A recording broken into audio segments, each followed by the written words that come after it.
Instructions of the Most Holy Queen Mary. My daughter, thou art filled with astonishment at seeing, by means of new light, the mystery of the humiliation of divinity in uniting himself with the human nature in the womb of a poor maiden such as I was. I wish, however, my dearest, that thou turn thy attention toward thyself and consider how God humiliated himself and came into my womb, not only for myself alone, but for thee as well. The Lord is infinite in his mercy,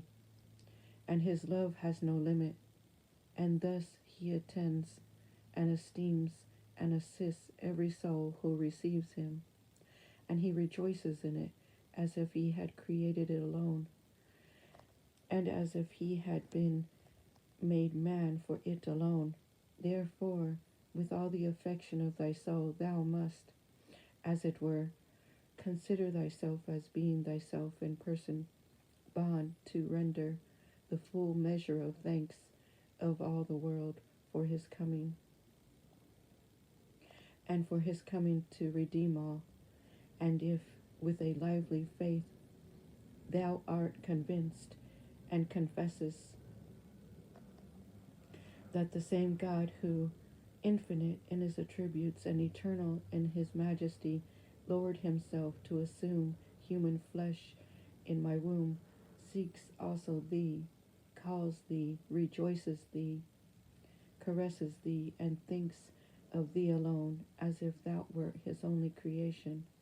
Galatians 2:20. Think well and reflect to what his admirable condescension obliges thee. Convert this admiration into living acts of faith and love, for that he condescends to come to thee. Thou owest entirely to the goodness of the King and Savior, since thou thyself couldst never find him nor attain him. Considering merely that which this Lord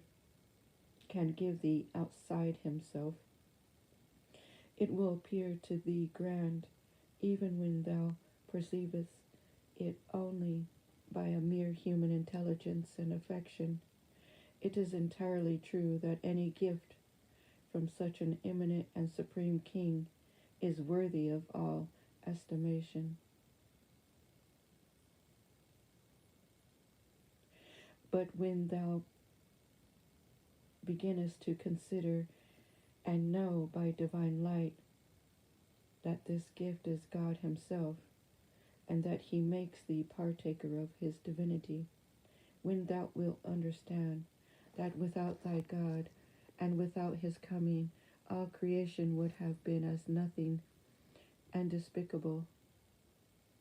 in thy sight, thou wouldest want to enjoy thyself and find rest only in the consciousness of possessing such a God, so loving,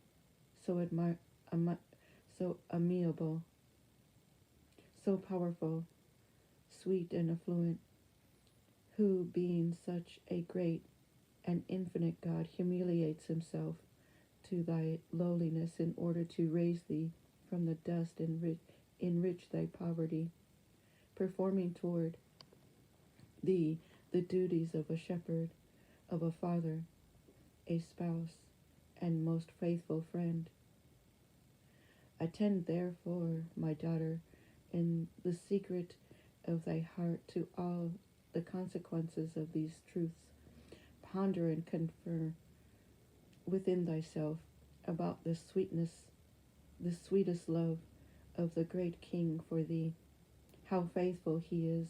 in his gifts and caresses, in his favors, in the works confided to thee, in the enlightenment of thy interior, instructing thee by divine science, in the infinite greatness of his being, in his admirable works and most hidden mysteries, in universal truth, and in the nothingness of visible existence. This science is the first beginning and principle, the basis and foundation of the knowledge which I have given thee, in order that thou mayest attain to the decorum and magnanimity with which thou art to treat the favors and benefits of this thy Lord and God, thy true blessedness, thy treasures, thy lights, and thy guide. Look upon him as upon the infinite God, loving yet terrible. Listen, my dearest, to my words,